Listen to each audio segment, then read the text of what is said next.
everybody, it's Alyce-Kay Ruckelshaus at Threshold of Hineni, and I'm going to work on my journal for my dad some more. I did a little bit of work on it. I finished this up. I think I had shown you that. I did this, which was more about Benjamin. Okay, and then I've left a bunch of blank pages, and I'm going to put pockets and tucks and different things like that on for my dad to have his stuff in. And now I'm ready to work on Micah. So I've kind of prepped a little bit just so that I know what I need to use, so I don't have to think about that too much while I'm talking, because I'm not really talking about this so much as I'm talking about my dad and just wanting to share about him from my perspective. Like I said in the first video, I found out that some of the things that I remembered about my mom, I remembered wrong, and they will correct me at some point. So, which I want to be corrected. I want to know what the truth is. So anyway, so I'm not absolutely sure about my memories of my dad, and especially stories that I was telling about his earlier life and stuff. But, you know, just doing the best I can, and from what I remember, and it may not be completely correct, but I think the general idea is. So anyway, I had talked about how he worked at OC, which is Overseas Crusades, and is now OCI. And how he worked himself out of a job there so that he could leave and start his own accounting firm. He and another gentleman named Dave Seba. Well, actually, first my dad just did it by himself. And he shared an office with, I used to know his name. Anyway, yeah, somebody. And Gothard, not Bill Gothard, but his brother. Anyway, so Helen was the woman, but I can't remember the man's name right now.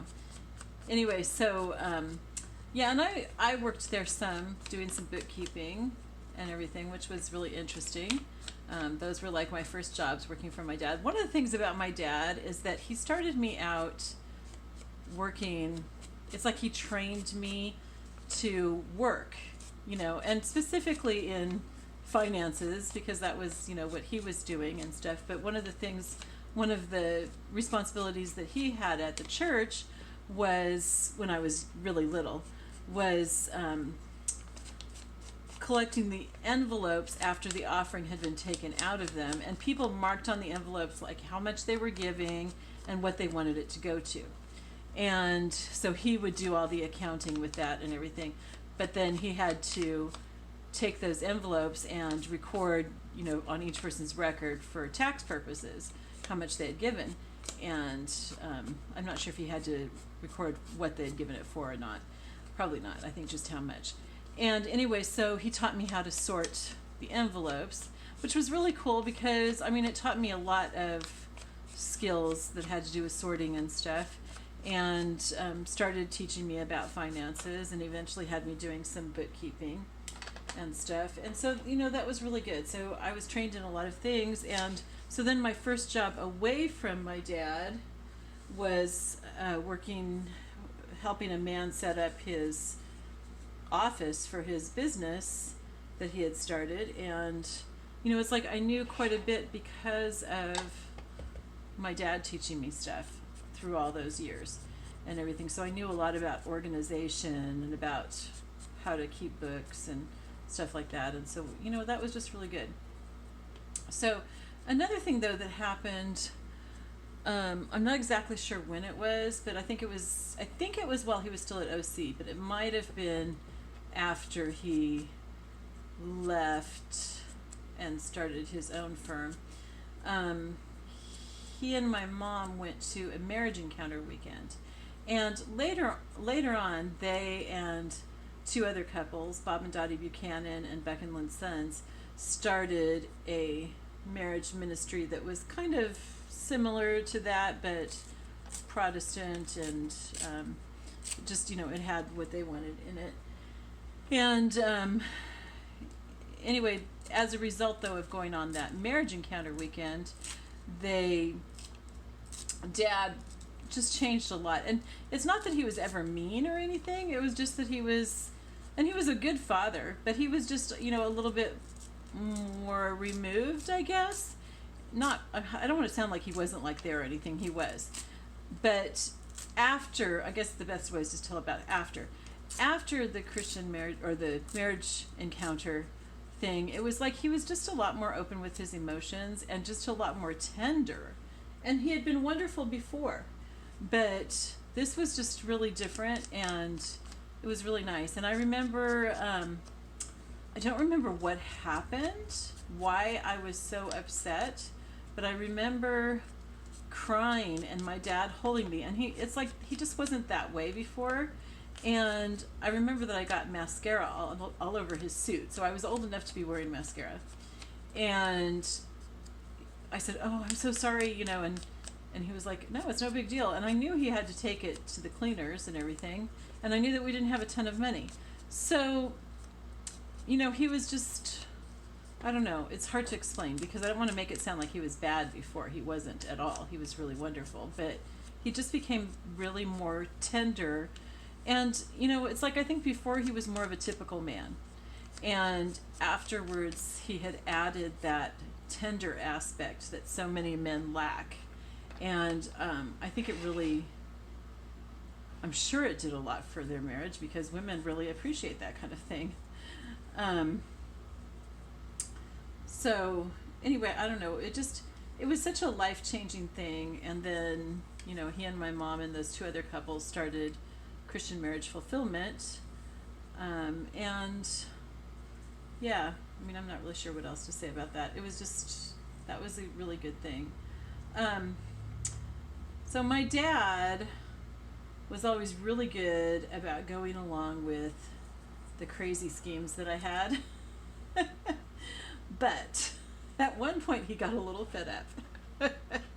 I was always starting holidays for my family, based on, kind of memorial stones. If something really important happened where God really did something, then I would start a holiday for our family, or, start some new tradition. Well, we wanted to have a surprise birthday party for my dad. I'm assuming it was probably like his 50th birthday or something like that. And we had invited people from the church and people from his past. I think maybe his parents came down for it. I can't remember for sure, but I know that there were some people that we were kind of surprised were willing to come, as far as they did and everything. And anyway, so we were having it at the church. So we had to figure out a way to get him there. And so I made up some stupid holiday that I was calling Balloon Day or something. And I said that I was going to give out balloons on Sunday at church. And so I enlisted my dad to help me blow up all these balloons, which were actually for his party. And, he, like I said, he always went along with all my stupid things that I did like that. But this was just like, he had had enough. And so he kind of complained about it the whole time. It was kind of funny. And then we went to the church to deliver the balloons, and he walked into the social hall with this big laundry basket full of balloons, and everybody was there and yelled surprise and everything. And so it was just really cool. It was really fun. And I think that it was just really neat because I think that he really deserved to be honored and everything. So let's see, what else was I going to talk about? When my mom did her first walk, which my ex-husband, who was then my fiance, joined her for, and I walked the first little bit of it. My dad drove at that point for us, and and he kind of, he went ahead and he checked out the trail, and he did a lot of figuring out how this thing would work, kind of the mechanics of it and everything, and helped us figure out how to use the walkie-talkies and just stuff like that, and then he had to leave to go back and make a living. And so then I took over the driving, but it was just really neat having my dad along for that part, because it was almost like a little family vacation. Oh, okay, so speaking of family vacations, so we took a lot of family vacations where we traveled, and my parents just really like to travel, and again, that was something that I just assumed everybody grew up having, but they didn't. And and I feel sorry for people because of that, because it was really neat. Not just to have the vacation, but because my parents were really into history and letting us have experiences and taking us really cool places and everything. And so sometimes, it was around a conference, that my dad had to go to for the board of trustees or something, and other times it wasn't. It was just a family vacation, but whatever, they made it into a family vacation. And so they would rent a motorhome and we'd travel for a few weeks across the U.S. and and that was really cool. And there's something I wanted to say about vacations. Oh, so my dad is pretty laid back, really, when it comes to traveling and stuff. And so, like when my parents took me up to George Fox, where I went for one semester as kind of Westmont is part of a consortium of colleges, of Christian colleges, and you can go to one of the other colleges in the consortium and stay enrolled at your home college. And so I chose to go off to Fox for a semester, which was really a good experience for me. And anyway, so when they were taking me up there, it's like, probably 2 days drive or so. It's near Portland, Oregon, and from Santa Clara, San Jose area.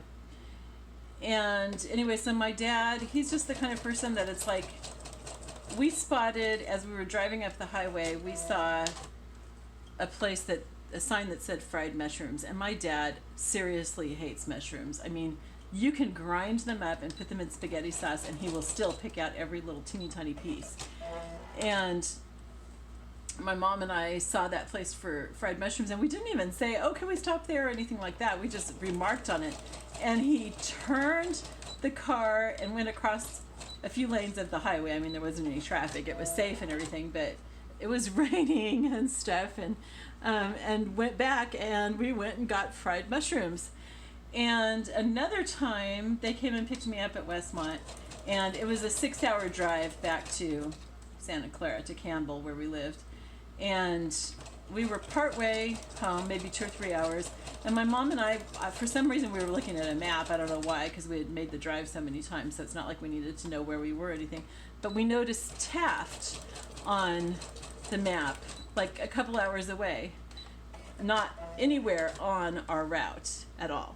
And we were talking about how some really close friends of ours from church in Santa Clara, they had moved to Taft because he became the chief of police there. And so we were just saying, oh, it'd be so fun to go see him. And my dad goes, well, let's go see him. We were planning to just drive home in one day. And so we drove 2 hours out of the way, completely going east. It's a straight shot up 101 to get to the valley, to the Santa Clara Valley from Santa Barbara. And we had to go over to the east into a completely different valley. And we stopped at a gas station and put on our swimsuits, and we went to their door. I mean, we didn't call them or warn them or anything. We went to their door and we showed up in our swimsuits, and we said, do you have a swimming pool we could use? And they were really shocked to see us, of course. And we ended up spending the night with them and everything, and then going home, and that was really cool. But that's just that's how my dad is. He's just really flexible, and most people aren't like that. When you have a place to go, then you go. But to my parents, and I think even especially to my dad, well, maybe especially to my mom too, the journey is a big part of what you're doing. It's not just your destination. And so my parents always like to make it really fun. And so on trips and stuff, we sang a lot. We played a lot of games in the car.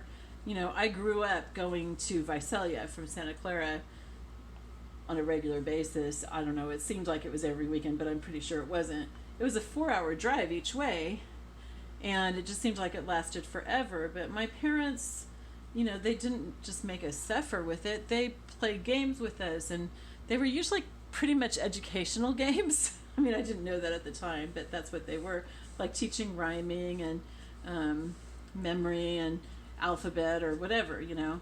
And we sang a lot, and my parents sang in harmony, so I learned to sing in harmony. And yeah, so I mean, it's like we had some really, really cool vacations, some really fun things. We went down to Sequoia National Park and camped. My parents really aren't tent camper people at all. They would probably do better tent camping now.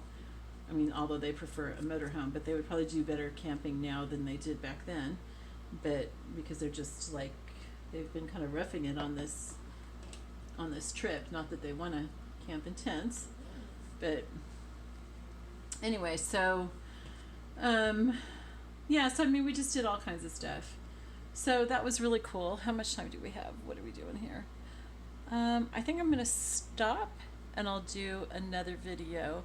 And I know, Mom, that I'm doing more videos than I did for Dad. Not that you guys are competitive or anything, but I just don't want anybody feeling bad. But these videos are shorter than yours were, so. All right, I love you guys. I will talk to you later. Bye-bye.